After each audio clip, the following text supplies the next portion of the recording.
En quoi l'initiative populaire, oui à la suppression des redevances pour la radio et la télévision, consiste-t-elle? La Constitution fédérale stipule que les chaînes de radio et de télévision doivent contribuer à la formation et à la culture, soutenir la libre formation de l'opinion et proposer un divertissement. La Confédération octroie un certain nombre de concessions aux diffuseurs de toutes les régions du pays qui répondent à ces exigences. Les diffuseurs bénéficiant d'une concession profitent d'avantages techniques par rapport aux diffuseurs sans concession lors de la diffusion de leurs programmes. Certains diffuseurs avec concession sont en outre soutenus financièrement par la Confédération. Afin de soutenir ces tâches, elle perçoit une redevance pour la radio et la télévision. Comme la redevance est perçue par l'entreprise Bilag, on parle souvent de redevance Bilag. La redevance doit être payée par chaque ménage. Elle s'élève à 451 francs par ménage.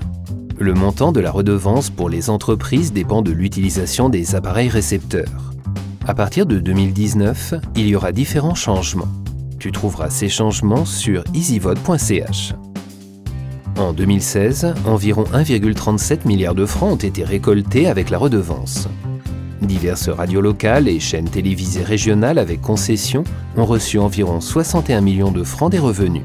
La société suisse de radiodiffusion et télévision SSR obtient la plus grande partie de ses revenus. En 2016, elle a obtenu environ 1,24 milliard de francs. La SSR exploite différentes chaînes de radio et de télévision dans toutes les régions linguistiques. En Suisse romande, elle exploite par exemple les chaînes RTS. La SSR finance environ 75% de ses dépenses par les recettes obtenues avec la redevance. Elle finance les 25% restants par d'autres recettes, par exemple celles provenant de la publicité. Qu'est-ce qui changerait? Si l'initiative est acceptée, la Confédération ne sera plus autorisée à percevoir la redevance pour la radio et la télévision. Cela signifie que les ménages et les entreprises ne devront plus payer la redevance. La SSR, les radios locales et les chaînes télévisées régionales ne seront donc plus soutenues financièrement par la Confédération.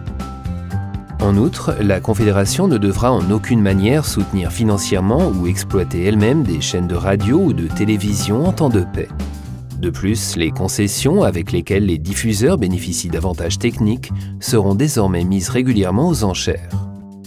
Quels sont les arguments des partisans? Avec l'initiative, les ménages ne sont plus obligés de payer 451 francs pour la redevance. Ils sont libérés de cette redevance et peuvent décider eux-mêmes ce qu'ils souhaitent faire de cet argent. Si la redevance est supprimée, environ 1,37 milliard de francs sont à disposition des ménages et des entreprises pour d'autres domaines. Cette suppression profite à l'économie nationale. Aujourd'hui, la SSR dépend de la redevance et de la Confédération. Grâce à l'initiative, la SSR est davantage indépendante sur le plan politique. Quels sont les arguments des opposants? Une grande partie de l'offre actuelle ne peut pas être financée aujourd'hui seulement par la publicité. Sans taxe, l'existence de la SSR et des autres diffuseurs est menacée. L'initiative menace la diversité des médias en Suisse. Cette dernière est toutefois essentielle à la formation de l'opinion et à notre démocratie. L'initiative nuit en particulier aux régions périphériques. Moins une région compte d'habitants, plus il est difficile pour un diffuseur de se financer seulement avec la publicité.